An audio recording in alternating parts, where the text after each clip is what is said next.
Monsieur Bavard faisait partie de ces gens qui ne peuvent jamais s'arrêter de parler. Il parlait à tout le monde et à n'importe qui. Il parlait de tout et de rien. Il parlait tout le temps, continuellement, interminablement. Quand il n'avait personne à qui parler, il parlait tout seul. Bonjour, monsieur Bavard, Disait-il. bonjour. Répondait-il. Quel beau temps. Oh oui, beau temps pour la saison. Et patati, et patata.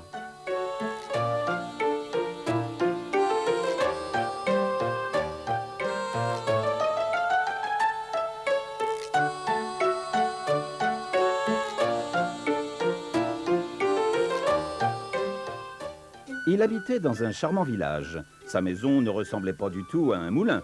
Pourtant, les gens du village l'appelaient Moulin à parole. Tu devines pourquoi. Un matin, le facteur apporta une lettre à Monsieur Bavard. « Bien le bonjour, dit le facteur. »« Oh, monsieur le facteur, Répondit Monsieur Bavard. moi aussi je vous souhaite une bonne journée. Mais comme je le disais pas plus tard qu'hier ou avant-hier, je ne sais plus. Enfin, peu importe, comme je disais donc, nous avons de belles journées cette année. Mais peut-être que je me trompe. En tout cas, lundi ou plutôt mardi. Oui, c'est ça, mardi. Il faisait un temps vraiment magnifique. Vous vous en souvenez? Et patati, et patata. » Il était midi quand le pauvre facteur put enfin continuer sa tournée. Au début de l'après-midi, Monsieur Bavard s'en alla chez le marchand de chapeaux.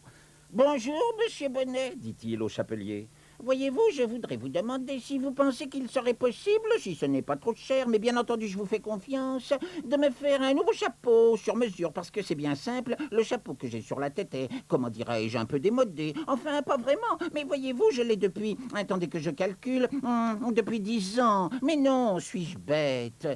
Et patati, et patata. Quand le marchand put enfin placer un mot, et même plusieurs tant qu'il y était, il promit de commander un chapeau pour Monsieur Bavard et il prit ses mesures. Puis il poussa Monsieur Bavard, qui parlait toujours, vers la porte, ferma son magasin et rentra chez lui pour le dîner, qui était froid parce que Madame Bonnet avait fini de le préparer depuis des heures. Et pendant son dîner, Monsieur Bonnet réfléchit. Une semaine après, le chapeau de Monsieur Bavard arriva par la poste. Le facteur le porta à Monsieur Bonnet dans une jolie boîte jaune. « Enfin, dit le chapelier, nous serons bientôt délivrés des bavardages de Monsieur Bavard. »« Ce serait trop beau, dit le facteur. Comment voulez-vous qu'un chapeau l'empêche de parler ?»« Mais c'est un chapeau magique, répondit le chapelier. Oh, fit le facteur, qui n'avait pas très bien compris cette explication.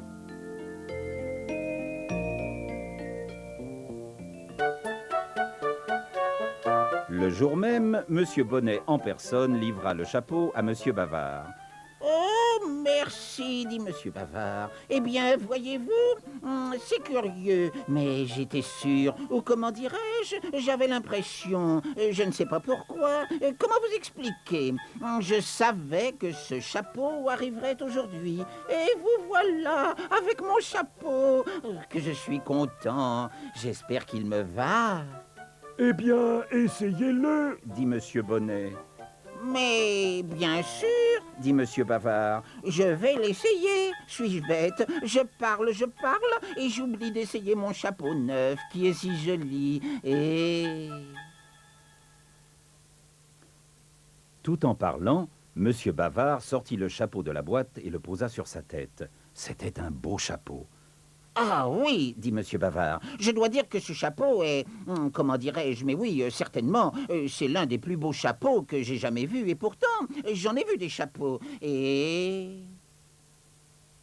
Tandis que monsieur Bavard parlait, il se passait de drôles de choses. Plus monsieur Bavard parlait, et plus le chapeau grossissait. Monsieur Bavard continua à parler, et le chapeau continua à grossir. Je n'y vois plus rien, s'écria monsieur Bavard. C'est curieux. Je voyais bien, et tout à coup, soudain, oui, comme ça. À présent, le chapeau recouvrait monsieur Bavard de la tête aux pieds. Monsieur Bavard s'arrêta de parler.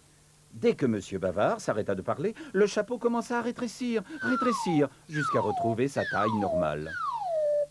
Monsieur Bonnet était enchanté. Mon chapeau magique a bien fonctionné.